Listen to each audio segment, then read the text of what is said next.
right. Sorry, guys. I was trying to edit some stuff. So, what's happening? What's up? We got Reptile Revival here. Looks like we got 2 people so far. So, I'm going to give everybody a second to get on here.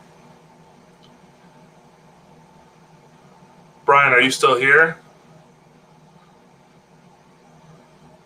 If you are, say something in the comments. So, make sure everything's working. I'm doing this on Wi-Fi today, so I wasn't able to hook up my computer to my computer to my router or whatever. So how's it going, Renku? How are you? Glad to be here. It's been a long time coming. I wanted to do this separate channel here, so I'm going to give a few more minutes, see if anybody else jumps on here. Was trying to live stream this to YouTube and to Facebook, but for some reason I was having issues with it streaming to both, and I'm still trying to figure this out. So, yeah. Let's see. Cool. So, for you guys that don't know, I'm Jake Kotz. I run JK Reptiles. We do pretty much specifically retics, different combo retics. Really big into the Sulawesi stuff. That's kind of my love, my passion. I was doing a podcast with my buddy James. That was the Retic exchange. It was just getting to be too tough. I'm not going to go too much into detail, but scheduling was just super hard for us to be able to do them together. I work nights. He works super early in the mornings. Just was very tough. Our scheduling to make it happen was super tough. So we ended up deciding that it would just be easier for him to do the Retic exchange, and I wanted to go off and do my own thing. So been trying to get things going, trying to get things started. I wanted to make sure I kind of had my ducks in a row before I dropped it and started the podcast. So number one was my logo. Wanted to make sure I had that done. So big shout out to my friend Adeline. Awesome designer. She did a great job on it. She absolutely nailed my vision for the logo. I was very wishy-washy on what I wanted to name this. I had a few other names lined up. I just think Retic Radio really kind of hit what I was trying to do, even though this technically is not radio. I am working on getting this set up so I can put it onto Spotify and hopefully Apple Music. I'm still trying to learn that whole world of how do I convert a podcast that's primarily visual, YouTube, Facebook. How can I take the audio from this podcast and put it straight onto Spotify? Give me 1 second, guys. I'm trying. I don't know why none of this stuff was showing, but yeah. Okay. So it looks like we got 1 person on here so far. I'm surprised more people are not in here yet. Where's everybody at, guys? Come on. Fuck. Let's see. Let me do this really quick.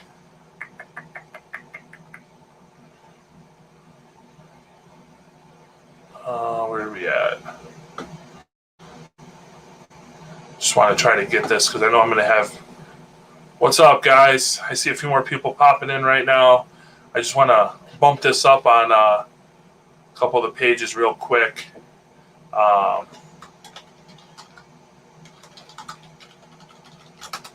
So I didn't really promote it today as much as I wanted to, being Mother's Day. What's up, Dax? I had no idea that was you, brother. No clue. But yeah, I wanted to promote this a little bit more today, but I was just swamped with Mother's Day stuff, as I'm sure most of you guys were. So, yeah. So yeah, like I was saying, for you guys that don't know me, I'm Jake. This is going to be like our little debut episode for the Retic Radio. So my whole goal with this podcast, what I want to do is kind of similar to what we were doing with Retic Exchange. Kind of seems like James and Chip are kind of going a different route. They're going to kind of talk more about issues at hand and what's going on in the community, which is stuff that I'm going to touch on here and there. But that's not my primary objective with this podcast. What I really want to do is I really want to bring on the Retic, bunch of different Retic people. Bigger breeders. It'd be awesome to get some of the bigger name guys on here. Try to get like a Kevin or a Jay would be awesome. Even Bob would be cool. But I want to bring even the mid-level, lower-level newer keepers. There's a ton of newer keepers that are absolutely awesome, that are doing great things in the Retic world. They really are. What's the word I'm looking for? They're really getting their stuff organized and together, and are they're just doing it right. They're not out there buying a million snakes, random stuff. They're doing their homework. They're researching. They're doing that stuff the proper way in order to be successful with reticulated pythons. So I want to bring some of those guys on. Basically, it's just going to be like an interview type podcast, just me and whoever I bring on bullshitting. Might have a regular on here to help me. Me and him are still talking. It'd be cool to have somebody else to kind of bounce things back and forth with. This episode today is just going to be me, so I'm just going to be talking about myself, which I absolutely hate doing. But, I figured it was a good way to kind of intro the whole podcast, the YouTube channel, all that stuff, and kind of talk about what we're going to do here, what the plan, what the ultimate goal and stuff is. So, I don't know. I guess there's a few people in there. So what's some breeders or people that you guys would like to see me talk to? I have a list of about 35 or 40 guys that I'm super interested in interviewing, bringing on here and talking and stuff. But I'm curious to see who you guys would like to see me bring on.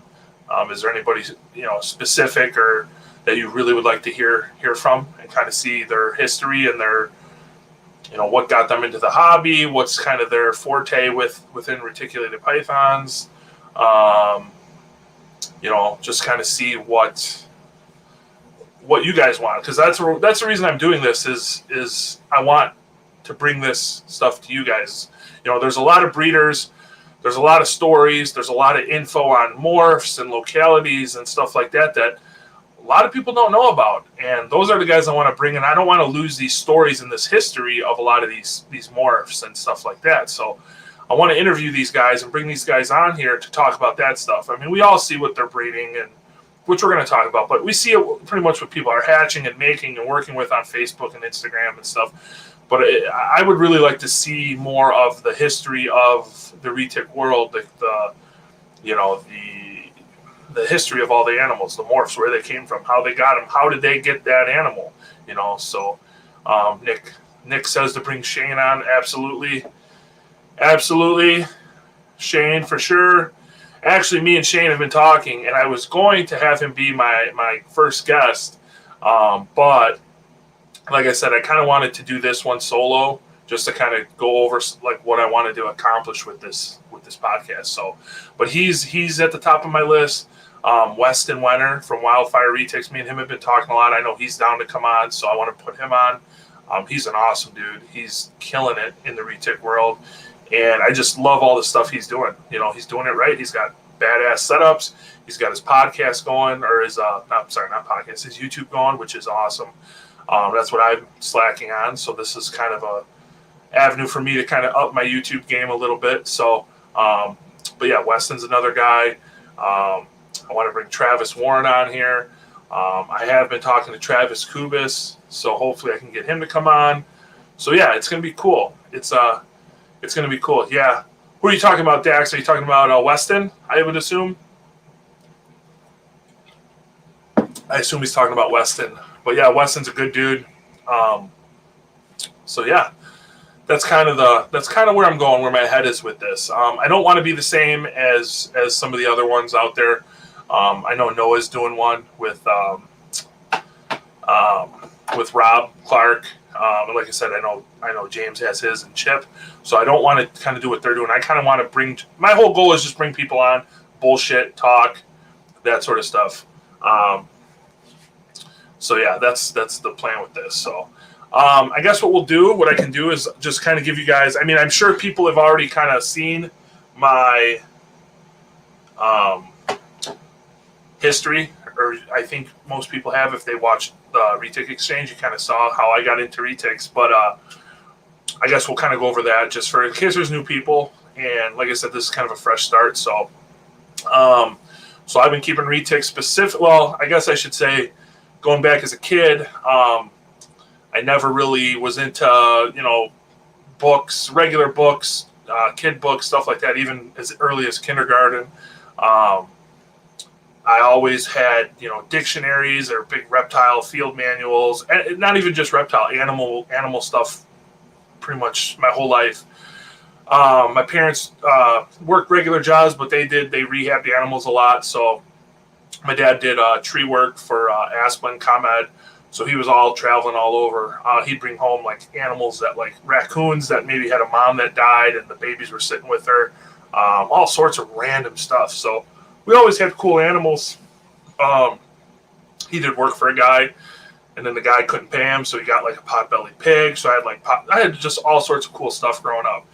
But I always loved reptiles. Reptiles were my passion. Me and my friends, as early as I can remember, we'd ride bikes down to like the local, like where the railroad tracks are. There was a big, the Des Plaines River right here in Illinois. And we'd catch snakes and frogs and turtles and all that stuff. And none of my friends' parents would really let them keep this stuff. So everything kind of came back to my house. So I'd have little aquariums set up in my basement with turtles and frogs and snakes. And so I always had this passion and love for these animals. Then fast forward a little bit, kind of same story. My dad was doing work for a buddy of his. He had a, 7-8 foot boa constrictor, just a normal, I don't even know what locality or anything. It's just a red tail boa to me. Guy couldn't pay my dad all the money, knew I was super into the snake. So my dad ended up getting the snake. I had to be like 5, 6 years old. I was little. I was super young. And so he gave him the cage. It was just a wooden frame with chicken wire with a chicken wire top that would open up from the top like this, and then it was a disaster. Big heat lamp on top.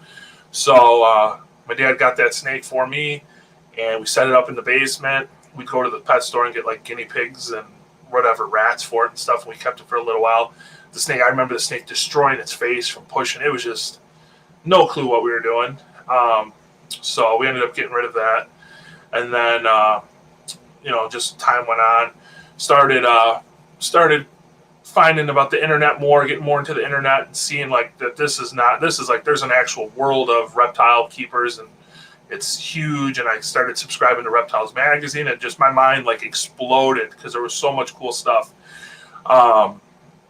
So I have a friend who worked at a huge pet warehouse here in Illinois, and he could get all sorts of cool reptiles, birds, and all that. So one summer I was probably, I don't even know, 12, 13 years old, I think I was. And I was working with my dad doing side jobs, and, we were cutting trees. I was just hauling brush and stuff, and I did that for most of the summer, as well as mowing lawns. I mowed like 4 or 5 lawns in the neighborhood I lived in at the time, and worked my ass off all summer. About end of summer, beginning of August, I want to say it was, I had enough money where it was actually a friend. It was a cousin's, my older cousin. It was her friend's boyfriend who worked for this place. And we actually are really good friends now. So his kids come to my work and stuff. We're tight. So he ended up getting me an albino Burmese for, I think it was like $200 at the time. And I was like super in love and infatuated with this snake. But came in all malnourished, skinny, terrible eater, mites all over it. It was just bad. So snake never really thrived. I put it in this giant ass, like 4x4x6. It was huge. My dad built it, this big giant water pan. There's a little bitty baby albino Burm like this big. So the thing never thrived. It never took off. So it ended up passing away after a few months. And my heart was just destroyed. I was so upset about it. So I started doing more research on these animals, and stumbled across Retics, and I was like, oh my god, this is the coolest thing. This was before I even knew how big they got, and just like, this is the most beautiful snake. They're the coolest looking animal. I don't even think there was tigers or anything at that, or maybe there was just tigers. This had to be like 1997 or 98. So yeah, there were tigers out, and I think super tigers just were produced, and I think Bob was talking about albino stuff at the time. So kind of same story. A year or two went by, and I busted ass working and whatever, saved up some money.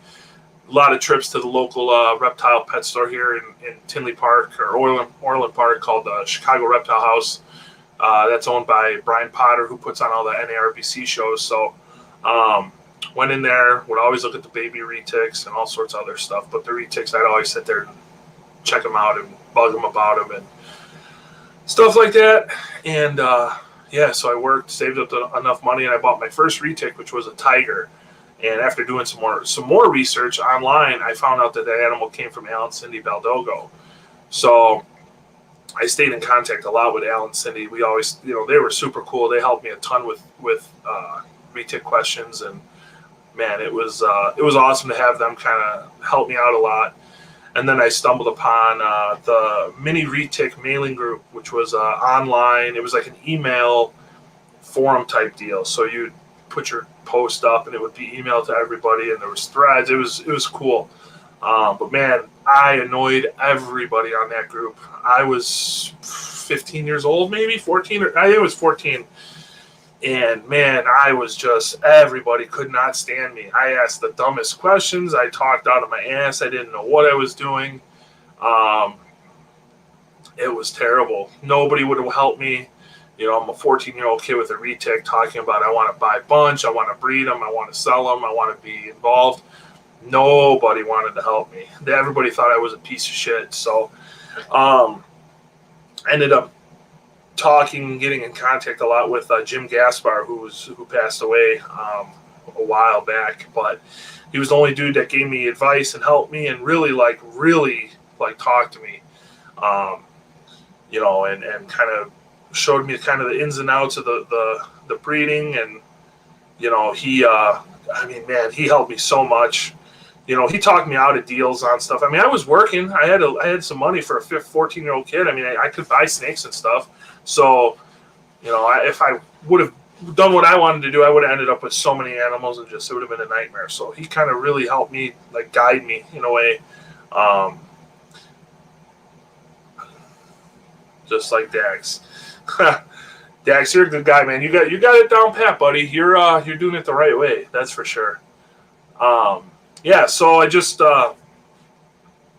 it's 14 with a tiger retic, and I was so hooked on this thing. I did it right.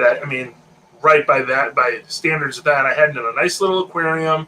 Setup was perfect. Heat and temp were spot on. Snake was slamming food, growing insanely fast, and I couldn't get enough of it. I love that snake. So that snake got to about, it was probably 9 feet within its first year, 8 or 9 feet. It was a solid animal. So I couldn't believe how quick it grew, and that was part of my love and those infatuation with them, is how fast they grow. So I started working more.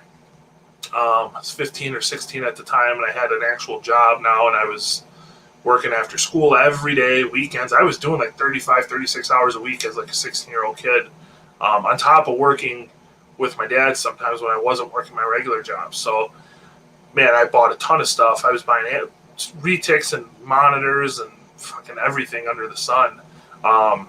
So got a little overboard with everything, and I had so many animals in my room, and everything was, like I said, old school with the big dome, halogen dome lamps. My room was a constant 95 degrees. It was terrible. I was sleeping on the couch in our living room because I could not sleep in our bedroom. It was too insane. It was just too hot. So parents were like, this is getting out of hand. You can't be sleeping on the couch. So we ended up putting all my animals in the basement. My parents were super supportive, which if I didn't have them help, being supportive, I don't know if I would have stuck with it, to be honest. So they helped me. We kind of got everything, a little reptile room put together in the basement. Had my alligator, snakes, lizards, the whole deal down there. It was awesome. Had them for a while. I was so close to breeding them. They were right of age. And then I was about 17 or 18, and I kind of lost the passion. I loved them, but I was chasing girls, and I was getting into the car scene, and I had a badass car, and kind of the animals were kind of suffering a bit. I just wasn't spending as much time with them as I should have been. So I ended up selling them all. But I stayed online, and I followed everything that was going on, all the breeders and stuff. And so it was about 3 years later. I was like 21, and my parents were moving out of town or out of state, and I was staying in Illinois. So once they moved, I was like, all right, time to get another snake. So I went out, bought another tiger retic female, and that was it, man. Ever since then. So this was in what was that, 2003? I was 18. So what was that, 18, 19, 2006. So 2006, I kind of went just crazy, and I started buying shit left and right. My collection grew and grew to what it is today. I mean, I haven't not had a snake since 2006. That was it. I've had them ever since. So we grew super fast, bought a lot of stuff. Once I started producing animals, I was trading stuff to Jay. I traded some stuff to Kevin. I was getting badass stuff in. I've spent tons of money on stuff and got it was crazy. It was insane how quickly it happened. It doesn't seem like it was that long ago, but it was a decent amount of time. So that was kind of how I got into the whole reptile world, retic world. I mean, there's a lot more into that which we can touch on in depth. And I'm just kind of reading off some notes that I made of stuff that I wanted to talk about. But that's kind of how I started into retics and stuff. So pretty much everybody, I think, knows what I keep, kind of what my passion is in the retic world. I'm big into Sulawesi. That's the locality I love. I love that locality. I actually had Sula stuff when I was younger. I bought it wild caught at a show. I think I paid $100 or $150 in these little tiny deli cups. I bought a pair of them. The female never acclimated. This was wild caught stuff. So the female never acclimated and passed away fairly quick. The male, though, was a beast, man. He started slamming food. He was growing super fast, insanely colored. This was probably 90, had to be like 98 or 99, somewhere in there. And I at the time, I didn't know it was a Sulawesi for sure. Like, I was reading books and I kind of was looking on the internet. I just knew it didn't look like, at the time, what they were calling the yellowheads or the silver retics, which was what I remember seeing a lot as a kid. Crazy pattern, the intertwined zigzag rope, the big dots on the head, the big donut holes down the spine, all that stuff. I was like, wow, that thing's crazy. So I ended up buying the pair. That snake was an asshole. He was so mean. So I raised him for a year or so. He's about 6 foot, 5-6 foot animal, and just mean as hell. So I ended up, it was the first year of Tinley and ARBC. And I remember bringing that animal with me, sneaking it into the show because you weren't allowed to bring outside animals. And I ended up trading it to a guy named Michael Whitefeather. So I don't know. A lot of people probably don't know who that is. And I mean, I'm not going to go into details about him. He's always done right by me. We talk occasionally. But yeah, we ended up doing a trade, and he got him, and I got a really cool super tiger from him. So I was super into super tigers too. But yeah, so Sulas are like my jam. That's what I love. I mean, I got a bunch of crosses. I'm dying to make pures. I did have pures incubating one time in my life. It was my first year breeding retics, and the clutch before that pipped on like day 78 or 79, something like that. And I was freaking out, and so like an idiot, I decided to cut the Sula eggs at like day 79 or 80 because I was like, oh, they're not pipping. What's going on? So I cut a couple and fully formed big babies in there, but they weren't ready, and I'm an idiot, and I ended up killing them. It was a super small clutch. Like, there was like 10 eggs, and I think only 4 made it full term. They were some of the coolest looking baby Sulas I've ever seen produced to this day. The 2 were insane. They had literally the intertwined ropes from the neck to the tail. It was unbelievable. I have pictures somewhere online of that snake. It was I think that was a female. That snake was that's my goal. I need to make one of those. So that's my ultimate Sula goal. Um, Super heavy into the anthrax. Anthrax is probably one of my favorite recessives. Um, I don't know. It's the best. It just looks insane. It's so evil looking. Um, and it just does such cool things with everything that it's combined with. I mean, I haven't really seen anything that it doesn't look good with. GC Anthrax is kind of meh. I mean, I like it because I like the patternless, super motleys. I like the darker patternless animals. So, um, yeah, I mean, I don't know. There's really nothing bad so far that's been produced with Anthrax. So we'll see. I'm sure something. I know Jaguar is one of those genes that a lot of people are thinking is going to look cool. I'm on the fence. I don't know, but I'm not a big Jaguar guy, so I mean that could be. I'm a little biased, so I don't know. We'll see. So Anthrax stuff. What else? Phantom. Phantom was kind of. I think Phantom was kind of the for me kind of like the biggest, best purchase I could have done. I purchased a male Platinum Phantom, which at the time was, I believe, one of two males produced that Nerd had at the time. And his brother went to the UK. Somebody, I forget who it was in the UK. I don't know if it was Michael Earn or Stuart, was it Stuart Wayne or whatever? Somebody over in the UK bought him. So there was only one male left, and I ended up picking him up. And that male really kind of helped my collection. Without that snake, I probably wouldn't have anything close to what I have now, because I made so many cool animals, and I traded those babies for so many high-powered snakes in my collection that without that snake, without that breeding, I probably wouldn't have half what I have. So yeah, that was at the time, that was my biggest reptile purchase by far. It was a lot of money. I like maxed out one credit card and half of another credit card to buy that animal. This was it. To me, this was going to be my gamble. I'm gonna spend all this money, and it's got to prove out. It's got to work for me. Got to make me my money and my footprint in the community, and it did, in my opinion. I mean, I hear a lot of people say that's what I'm known for is Phantom stuff. So, I think I'm known for the Phantoms. Yeah, like Dax is saying.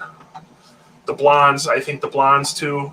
I'm one of only like a handful of guys, I believe, really working with the blonde stuff. It's myself, my buddy Terry. I know Bob's doing still quite a bit of stuff with blondes. I mean, that's really it as far as I can think of. I don't know of anybody else that's really doing a lot of blonde stuff, which is absolutely insane to me. The blondes are one of the coolest albino morphs on the planet. I mean, they go through such an insane color change that why you wouldn't want that, have that in your collection is mind-blowing to me.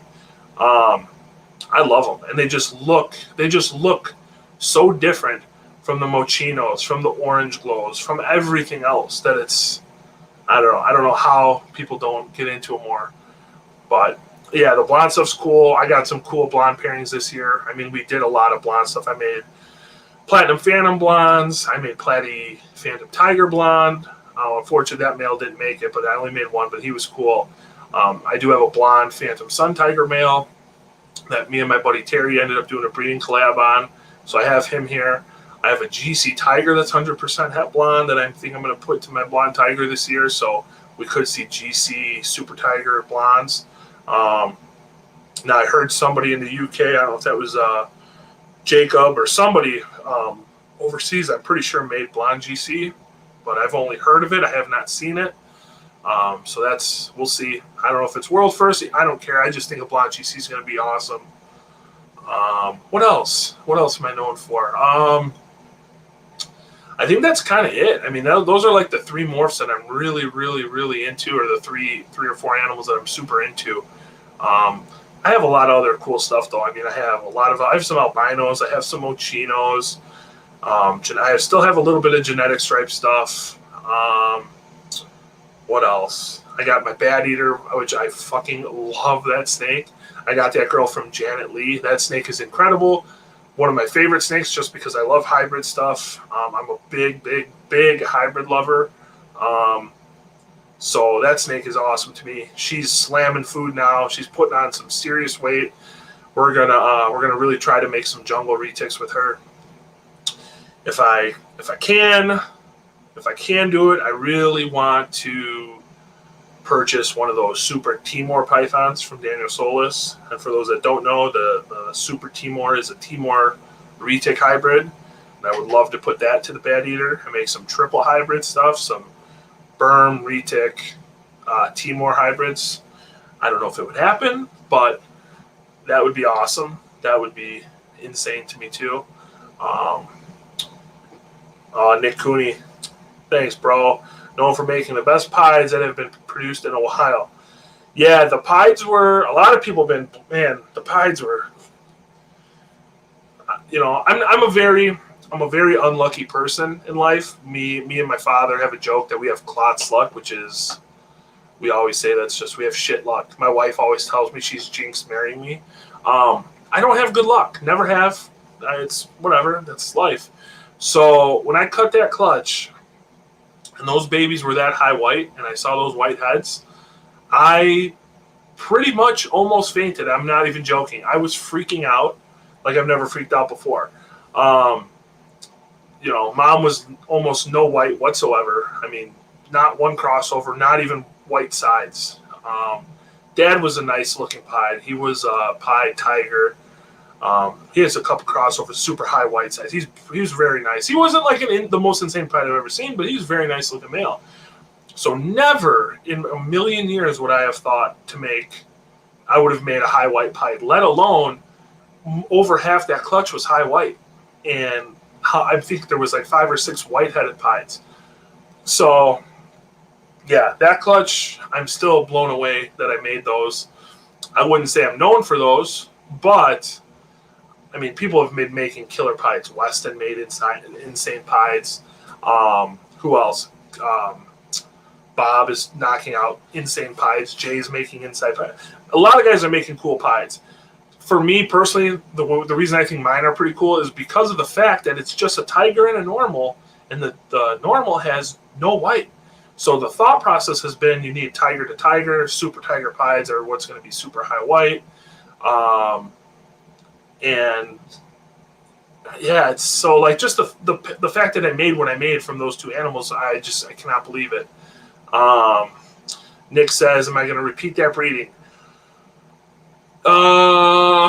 Not really, because I no longer have the male. So I got rid of the male to that clutch.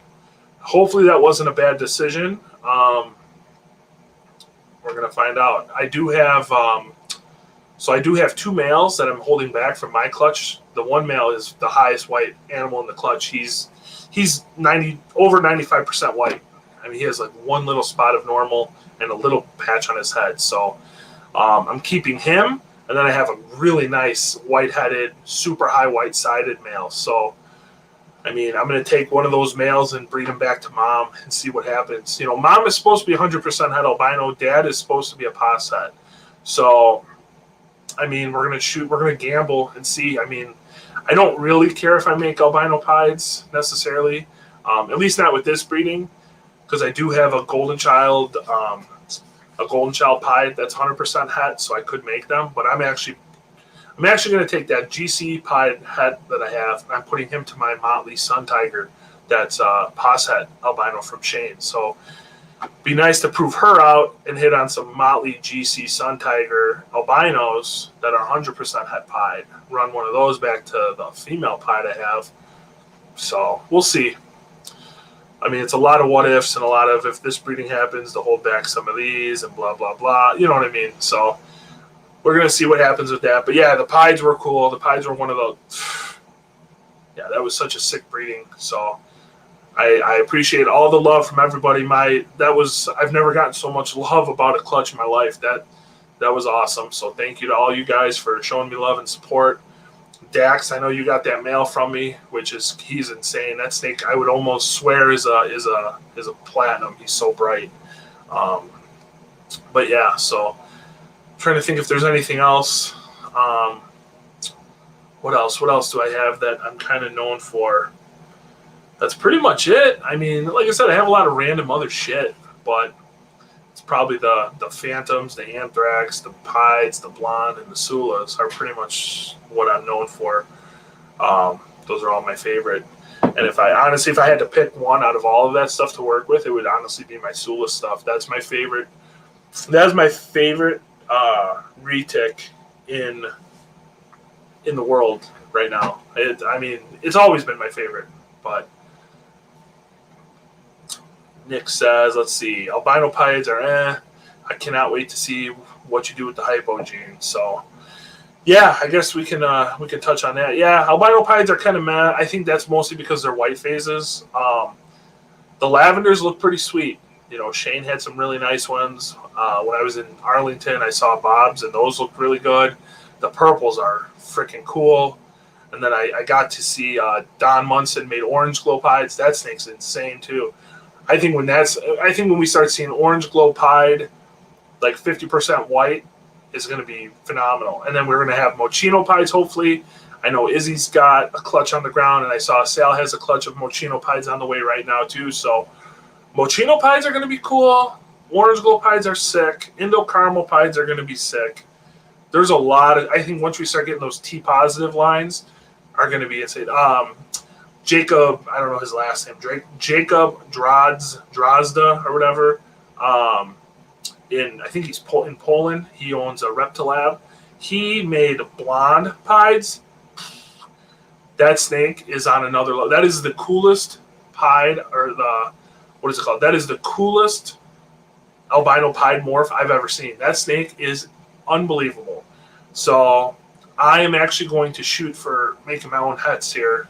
I don't know when. I only have one visible blonde, so we'll see what happens. But I'm going to make my own hets and do that project because that project is insane to me. That's one of the coolest albino pied projects in the world. But I do agree that the white phase albino pieds are not very impressive. What else? Thanks, Brian. I appreciate that. She's awesome. She actually almost got me yesterday when I was cleaning. So which is weird because she's normally a super chill snake, but yeah, she I don't know. That would have been a bad bite. It would have been right on the hand. Taylor, I did see Bob's platy hypos. They were a lot. I ended up picking up one of his platinum tiger hypos. So I got a platy tiger hypo male, and then I got an ultra ivory female that's at least 100% het. Dinner tonight with the family. Got gas. I'm super burpy today. Yeah. So I ended up getting an ultra ivory. She's 100% het at minimum. She's possibly a visual hypo. I don't believe she is, but she's at least a het. The male I got is awesome. He actually just shed out. Actually, I'll wait. I'm going to get some good pictures of him. I don't want to ruin it on the video. So he looks really good. He needs a meal or two in him, though. He's a little on the thin side. So I got to go pick up some live rats for him and hopefully get him eaten here pretty soon. So, but yeah, that's what else do I have? So my favorite morphs, localities, obviously locality Sula. There's no even reason to touch on that. Everybody knows that's my thing. My favorite morphs. So right now, my favorite morphs are definitely Ocelot, without a doubt. That's my favorite. Hypo's up there. Hypo's one of my favorites too. A lot of it is honestly the rarity of them. Since there's not a lot of people working with them, that's why they're up there in my favorites. I really like the jigsaw stuff. If Shane can get that going, would be awesome. I think that's going to do a lot of cool stuff in the hobby. Seeing what those guys are doing overseas with it, the Jigsaw Suns, the Jigsaw Motley Tiger, they're cool. I mean, I like a lot. I pretty much like everything. There's not really much that I don't like. I'm not really a big Anery guy.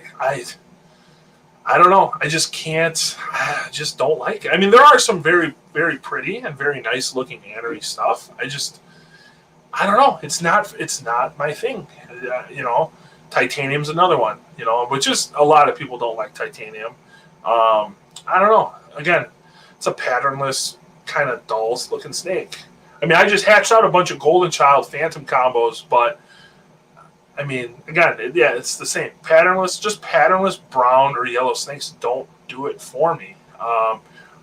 I like a lot of pattern, but it's weird because I really like white, all solid white snakes, and I really like black snakes, but I don't like brownish snakes. Are kind of, I don't know. It's weird. I like what I like, and I don't like what I don't like. It's just how it goes.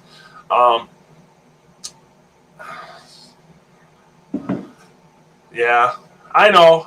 There's a lot of people that love Anery. That's the big thing right now is Anery, super dwarfs, and you know, and and that's the thing too. Like, I'm not even a big super dwarf guy. I don't really care for them. Now I'm going to get some eventually. I had some in the past, and I will get some more, but it's tough because that's the whole reason I feel like we get into retics is we get into retics because of their size. You know, at least for me, that's why I love retics is because they get big and massive and huge. I'm not going to get a retic. I don't really want to keep a retic that gets 5 or 6 feet. Kind of loses that kind of desire, you know, at least for me. Again, this is all my opinion. I'm not saying negative stuff about anything. This is how I look at things and how I feel, you know. So, the super dwarfs are just not my jam. I will probably get into some again just because everybody's working with them, and maybe my opinion will change. Maybe I'll get some and I'll love them. I just remember the ones that I used to have were like first generation off wild caught stuff. They weren't mean, but they were flighty as shit. They would piss on you nonstop. You could never hold them. They just move. They would destroy their faces. And I just got sick of it. I was like, I'm done. I'm done with these snakes. So I got rid of my head stuff from, there was Corey Browning line stuff. And then I had some stuff from my buddy Chris here in Illinois that produced some really cool, I don't even know what they were, Kawadi cross stuff, or I don't know, they were tiny, not even as big around as my pinky. They were so little. But, that's just not what I'm into.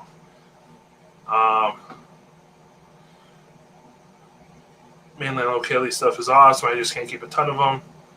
Yeah, I mean, I will agree with you that locality stuff is definitely where it's at. I love I do really like the locality stuff, the Halmaheras, the Ternates. I would love to see somebody make some pure, like legit Ambons. Ambons are probably my second favorite locale. I know Nick and Wolfgang are doing a lot with like the Malaysians and stuff like that. They're doing a lot of cool stuff. Rodney's doing some cool stuff. Me and Rodney blocked me, so I can't see what's going on his stuff anymore. But I know he makes cool shit. We don't agree on a lot, but I do genuinely think Rodney knows his shit extremely, extremely well. He's a very, very smart individual. And I would like to do some business with him and buy some locale stuff for sure. But yeah, as far as my locality stuff, it's Sula. For me, it's Sula everything. That's my goal. I want to put Sula into GC. I want to put Sula into Phantom. I want to do even higher cross Sula stuff. You know, I do have a 75% Sula Tiger male breeding a pure Sula female. So we're looking at 87.5% Sula Tiger crosses. I'm raising up a pretty good group of 50% Sula Motley stuff. I have, what do I have? I have 1.1 50% Sula Motley Sun Tigers, female 50% Sula Sun Tiger, and then I have my 75%ers. I have a female 75% Sula Platy and a 75% Sula Platy Tiger. So I got a lot of percentage, high percentage stuff. So that's I can't work with everything as much as I would love to, so I'm focusing on my Sula stuff only and just going to try to do everything I can do with it because I can't do it all. I like the morphs. If I just like locale stuff, it would be a lot easier, but I like all the morphs, so I'm just going to try to put Sula into everything and just run the world on Sulas. That's the plan. But yeah, those are, really, Anery stuff is Anery stuff just don't do it for me. And Citron, everything else I really like. Like I said, Ocelot and Hypo are kind of the two that I'm feeling the most right now. I was going, I'm torn. That's kind of what. Whoops, I'm getting blown up. Sorry, I have people messaging me asking me if we're live. Yeah, so I was really torn on whether to invest in Ocelot or Hypo, and I honestly like Ocelot more than I like Hypo, like considerably more. I love the Hypo gene, love it. I love what it looks like. I love what it does. I think with other combos, it's going to be insane. Hypo Anthrax, I'm thinking Hypo GC, Hypo Genetic Stripe. I mean, really, there's a lot of cool Hypo projects out there. But Ocelot is just fucking insane. I mean, if you guys have not seen an Ocelot in person, you're missing out. It is the most insane looking snake on the planet. You know, when we were in Arlington, the crazy looking, yeah, I know, Nick, that snake is, I'm talking to Aubrey. I really want to get that snake so bad. It's tough. It's a lot of money. The snake and the project is 1,000% worth it to me.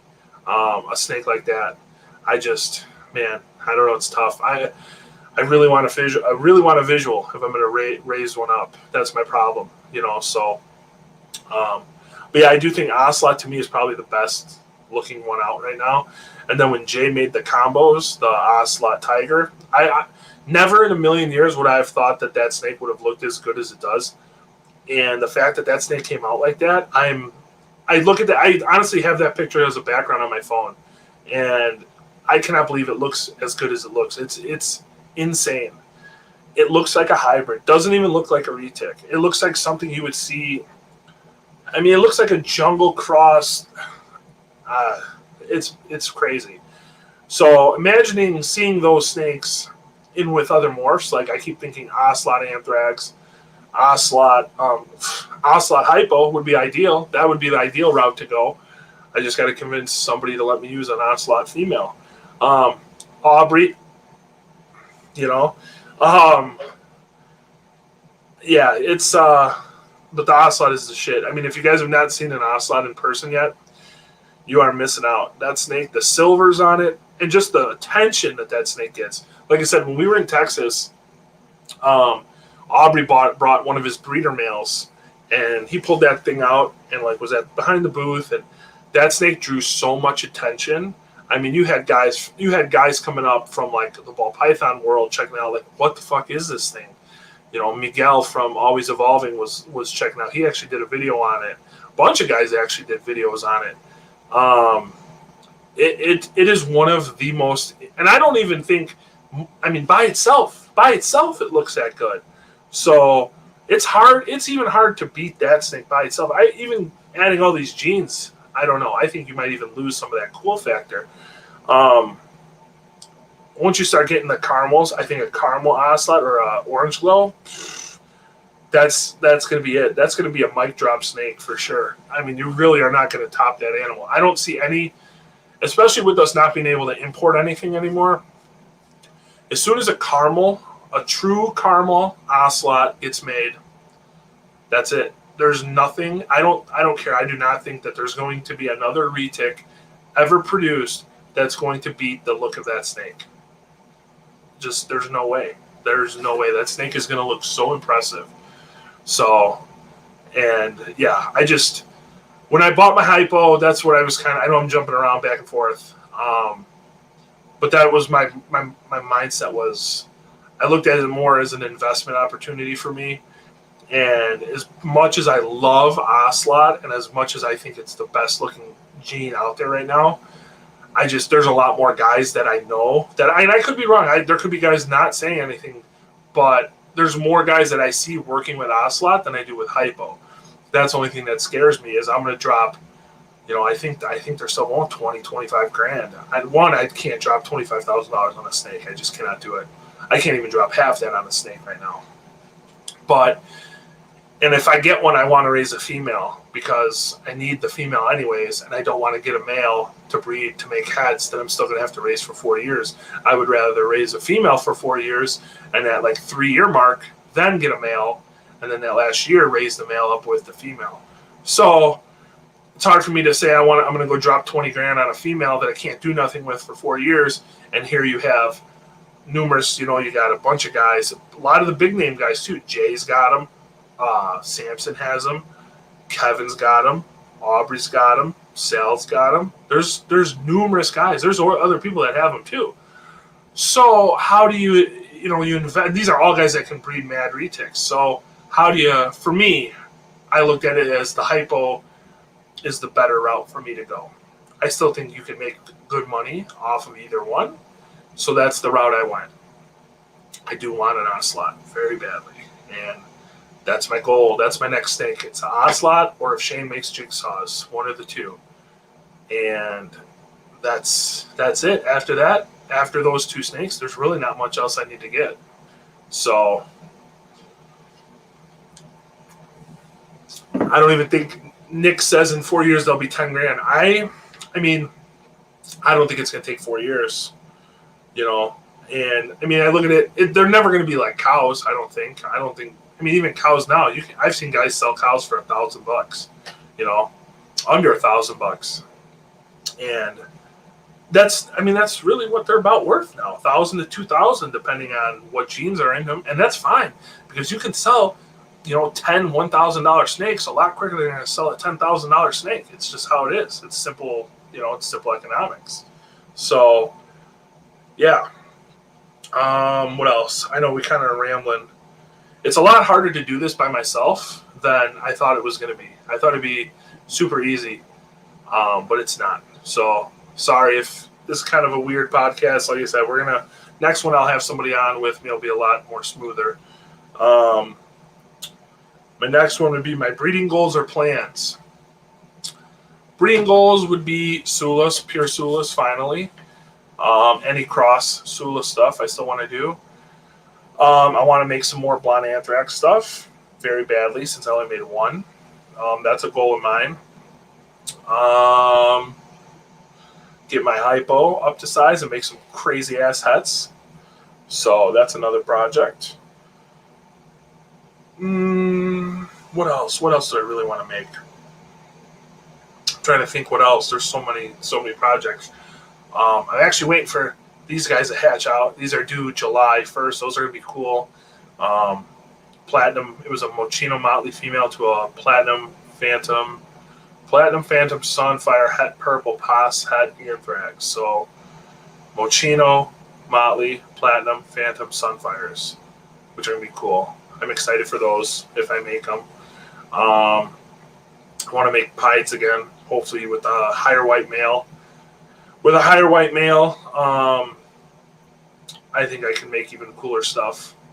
So those are kind of, I don't really have a ton of crazy breeding plans. Those are just kind of the ones I'm really, really shooting. Oh, and I have a top secret project that I'm working out with Tyree. So hopefully that goes through. I don't actually think it's that top secret, but it's a cool anthrax project. So that's working on that too. So let's see. Oh, Nick asks, what do I think about the Aztec gene? It's fucking crazy. I love it. I absolutely love it. I remember when they first started making Aztec and it proved out to be genetic. It was cool. I didn't think really it was that awe-inspiring. But then after seeing the purple Aztec and the Motley Aztec stuff, damn, those fucking snakes. I will bet that within, as long as shit doesn't get crazy with the Lacey Act and all that stuff, I bet you within the next 2 to 3 years, we'll see Aztec in the States. Watch. That's how good looking that snake is, that I bet you we end up seeing it in the States. But it's badass. It's a very good looking animal. What else? Can we see the Paradox baby you produced? Nope. No, you can't. Cannot see her. No, she's tucked away right now. I'm going to try feeding him tonight, so I don't want to screw with him too much. Otherwise, I wouldn't have a problem with it. I haven't gotten them to eat yet, so I want to see if I can get at least a couple of them to eat tonight. So that's why I'm not trying to mess with them. I actually forgot I wasn't even going to do the podcast in this room because I was afraid with the light on. But I'll get some pictures for you. I'll send you some secret pictures. They're texts. Yeah, as far as breeding program, that's really about all of my goals this coming up season. The next one would be what would I like to add to my collection? I think we kind of touched on that. Would be oh my God, ocelot. I definitely want to add ocelot to my ocelot. Jigsaw when they get made, and what else? Oh, there was something else I want to add. I still want to add a Moschino anthrax to my collection, just because I love them, and I'm trying to get my buddy Travis. Let's go, buddy. Let's hook it up. I really want to get one. He made some of the nicest I've seen. So those are really the only snakes I really want to add. Now, there's other animals I want to add to the collection for sure. Shane's water monitors, fucking insane. I'm so happy for him. I'm so fucking happy for him. That's an awesome feat for him to do. And then to prove it out the way he proved it out, I think it's fucking crazy. So when I get him on here, we're going to talk about it. Even though this is the Retic Radio, we're going to talk about it because that's so cool that he proved it out, proved out the way that the gene worked, and it's his first monitor breeding ever. So pretty neat. But I would love to add a water monitor from him. I've wanted a monitor again for a long, long time, and I was trying to hold out and get a croc, but I don't know. It's just the space for one. I mean, a water monitor takes a lot of room, but a croc is just another level. And I just got too many other animals. When I get a croc, I want to make sure that I have more than enough time to devote to it. You know, a water monitor is going to be hard too, but I'm not as nervous about getting bit by a water monitor as I am by getting bit by a croc monitor. I've seen what they can do, and they can really fucking ruin your life. So but goals are one day I will own a croc monitor or a pair. And I still want to get some scrub pythons. I had some and I got rid of them.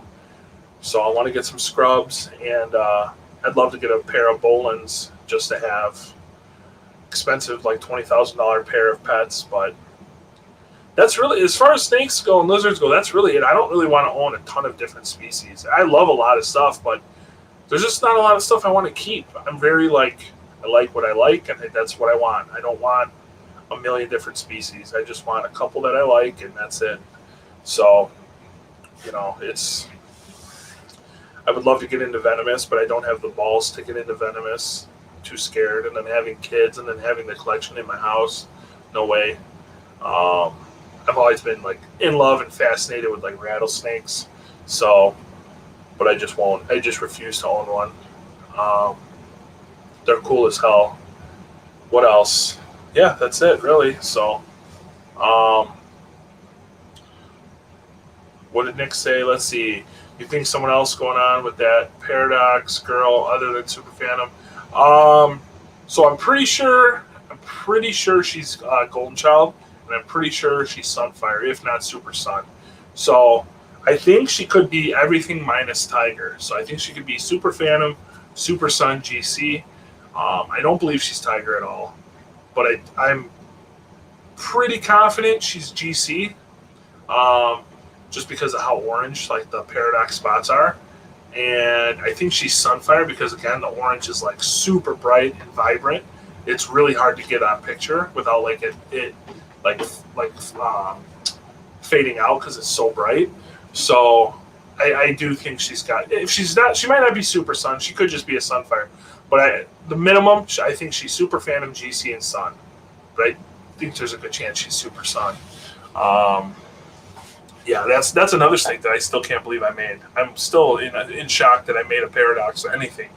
That's pretty cool. So What else?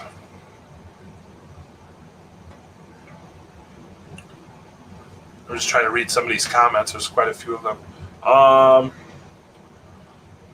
We kind of talked about goals of the podcast a little bit at the beginning. For anybody that's in here, I'll run through it real quick. So like my goal with this, for you guys that know, like I was doing the podcast with James, and we were talking, and you know, kind of we're bringing on guests and stuff, and then when we split up and he's doing his own thing, I feel like he's kind of doing more of the talking about the shit that is going on in the hobby or within the hobby and stuff. And I think I'm going to kind of keep going the route we were going with bringing on guests and stuff. I like that format for me a little better. And we will, I mean, we are going to touch on some stuff that's going on in the community, but I don't want that to be the main focus of the community. The whole point I wanted to do was bring awareness of breeders, not just big breeders. I mean, I want to bring big name guys on here, but I would love to bring a lot of the newer guys, like, you know, a lot of the up and coming guys that I can see really doing good stuff in this hobby on this page or on this channel, to kind of bring some light to them and kind of introduce them to the world. I think that'll be really cool, but I need this page to grow first in order for it to really get some exposure for those guys. Man, I should have ate that food today. I'm dying right now. So that's kind of the whole goal of this podcast. I'm sure we'll go on little tangents and we'll talk about other random shit, but that's kind of the whole point of this, in my opinion, of what I want to do. So, I mean, I'm super open to criticism. If people have ideas, shoot them my way. You don't have to do it here. You can. Pretty much everybody here knows how to get a hold of me. Shoot me a DM on Instagram or Facebook, or if you have my phone number, you can even text me. Let me know what you guys think. If there's stuff you think I should change or add or take away, or, you know, I want this to grow and I want this to be a big thing, but I want everyone's opinion. I want this to be the Retic podcast, Retic YouTube page. You know, I want this to be where everybody goes. So I need you guys to help me do that. So spread the word, get all the info out there. If you guys can help me, that'd be awesome. I'd really, really, really appreciate it. And let's get this page up there and growing. So, not sure if anybody else has any questions. We're a little over an hour, so I wanted to try to at least hit an hour. Like I said, doing this by myself with no guests or no co-host is a little harder than I thought. So I don't know how much more I can ramble. And like I said, if there's something, there's no questions or comments I haven't seen. So I don't know if there's anything else anybody wants me to talk about or ask or something. Now's the time, or forever hold your peace. Otherwise, we will get going here short. Oh, same thing. If there's any certain guests that you guys would like to see me bring on, let me know. Like I said, I have a long list of people that I'm interested in, and a few I've already talked to about coming on. So hopefully we can get them to come on. And I'm really thinking I'm going to try to shoot for Shane or Weston as probably one of the first guests, just because I think they're both two of the top dudes right now. So let me know what you guys think about that. If there's anybody that you specifically want to see, let me know and I'll reach out. You should really try to get Don on here. Yeah, I'd love to get Don on here. Don's a fucking man, dude. He's his whole operation over there is wild. It's crazy. It's so cool to know that's how he runs his shit. It's pretty neat. It's pretty fucking cool. But yeah, I'd love to get Don on here. He's the pig guy. He's the pig king, man. For you guys that don't know, Don Munson, he's kind of like the go-to pig guy right now, at least for us in the Midwest. The dude is killing it with the pigs. I mean, he supplies pretty much everybody. And I was not a pig guy for the longest time. Like, I tried pigs years ago, and I hated them. Fed them to my Retics. My Retics got, the worst shit. They were like, oh, it was gross. So Don, I'm going to give you some pigs to try. And I tried them. That was the greatest decision I ever did in my life, because I was getting rabbits, and my rabbit guy who I got rabbits from for years, I would have to drive out to Indiana, pick them up. They're live. Bring them home. I'd have to kill them, bag them, freeze them, and it was a fucking terrible day because I'm highly allergic. I die. Like when I go in the rabbit building, I would wear a face mask, and I still would oh my god, it was the worst. Couldn't breathe, couldn't swallow. My eyes were itchy. I'd have to take my wife's inhaler. It was horrible. Horrible. My whole weekend would be ruined when I had to go get rabbits. So when he brought me the pigs and I tried them and my snakes loved them, and that was all. I'm so happy that it was the best decision I could have made, honestly. So yeah, pigs for the win. Fuck everything else. I don't care. Pigs are the best. Yeah, his place is awesome too. He's got a super sick setup. He has an insane collection too. He's got some of the coolest combos, and he's got some sick breedings. And I think he did a breeding with Garrett and Andrew Acevedo and made super dwarf cows. And the dude is killing it. He's got some really, really cool shit. So, yeah. So that's about it, guys. I don't really have much else to talk about or say. Like I said, I wanted to just do a little intro on me, JK Reptiles. You guys all know who I am. I'm around. I'm always around. I'm always online. So, yeah. So thanks for the support. I'm going to end this podcast now. Let's, if you guys can, share it, like it, give me a thumbs up. Appreciate everybody coming out, listening to me ramble for an hour and almost 7 minutes now. And we're going to get this going. Like I said, this was an awkward one. So next one should be a little better. And as we keep going, they'll get a little better, a little better. I'm going to try to do these. I'm going to hopefully try to do these every other week. I'd like to do every week, but I'm not going to shoot myself in the foot. So we're going to try every other week and see where it goes. Hopefully I can even stick to that. So we'll see. But I'm going to get out of here. You guys have a great rest of your night. Happy Mother's Day to all your wives and baby mamas and mothers and all that stuff. Share the love. Spread the word. I appreciate it. And talk to you guys soon. All right. Peace.